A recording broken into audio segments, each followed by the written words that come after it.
Hi there. Today I want to show you the double crochet 2 rows at a time stitch. That's a mouthful. Say that 3 times.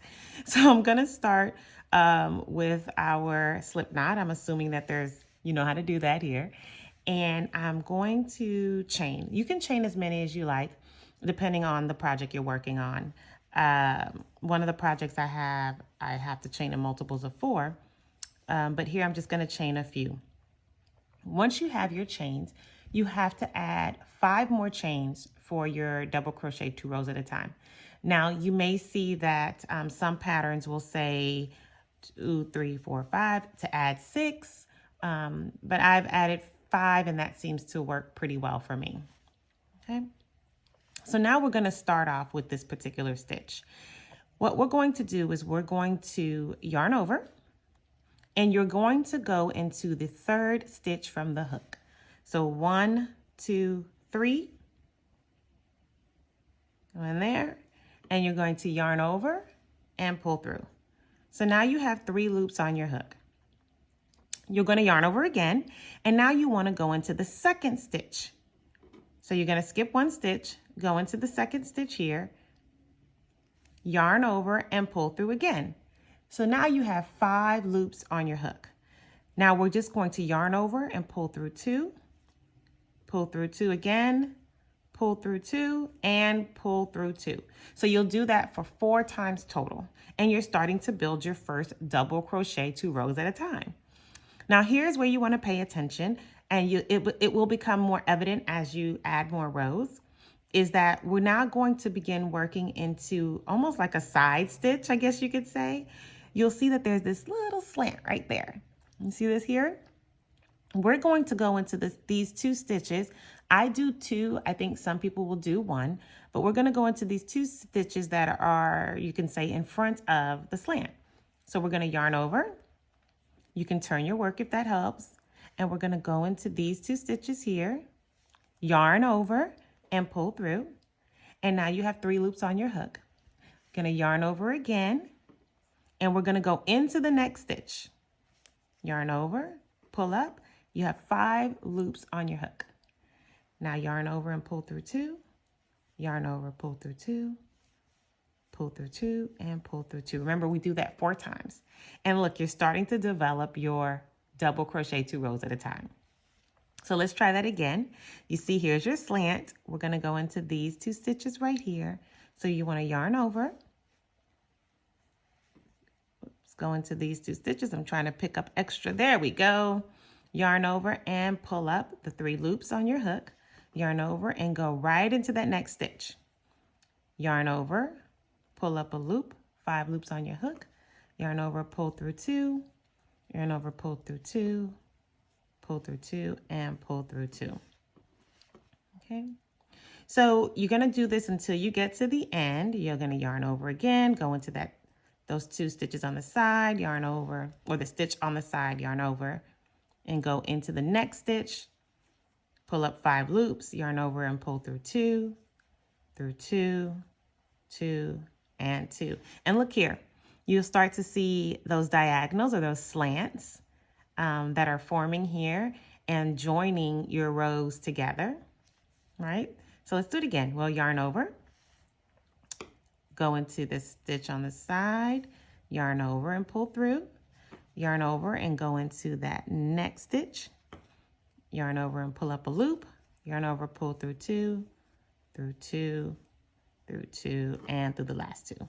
I call this is the right side for me when I see the slants here, and then this is what I call the wrong side, right? I don't know if there really is a wrong side, but you know, it depends on what you want to do. One tip I will say for me is, and you'll see it in my Into the New Vest, is that I wanted to make sure I kept this on the right side.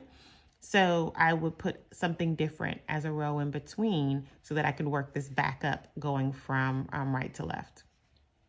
All right. So let's just work this through here. You can speed past this if you like, or maybe I'll speed it up as we're working just to get to the end of the row here.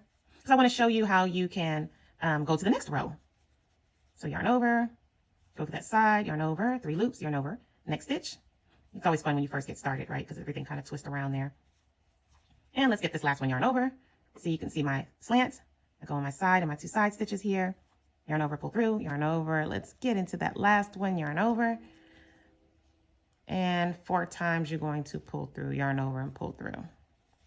All right, so here we are. We finished our first row, or what some would say are 2 rows, remember, because you've double crocheted 2 at a time.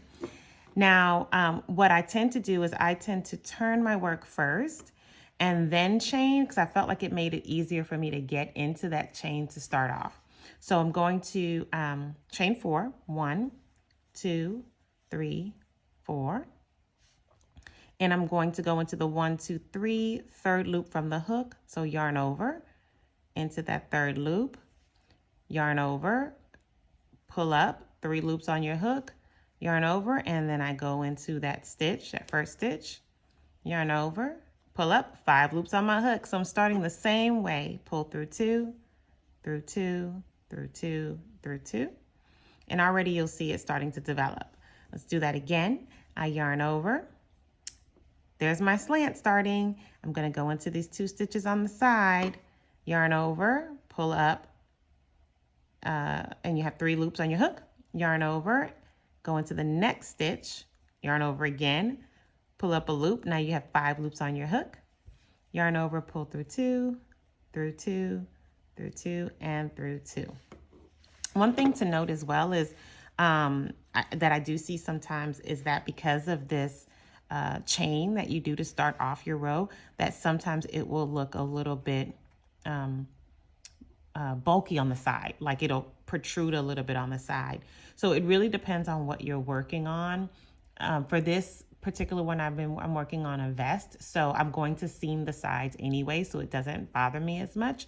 But if you wanted to do this with something that you're not going to have a border on, or you're not going to seam, then you may, depending on if you don't have a strict count requirement, you might want to find that you're not actually doing that first double crochet 2 rows at a time in the same stitch as the chain. You might want to start in the next stitch. So just something to think about as you're working through your stitches as you're going. But you'll start to see here that now you have 2 different textures on each side, unless you add something else to this row that then brings you back to work on this side. But it's a really fun stitch because it works up quickly. And you can build up your work very quickly if you want to make a blanket or a scarf or anything for that matter. But yeah, that is the double crochet 2 rows at a time. So thank you for joining me today. I look forward to seeing your projects. Bye.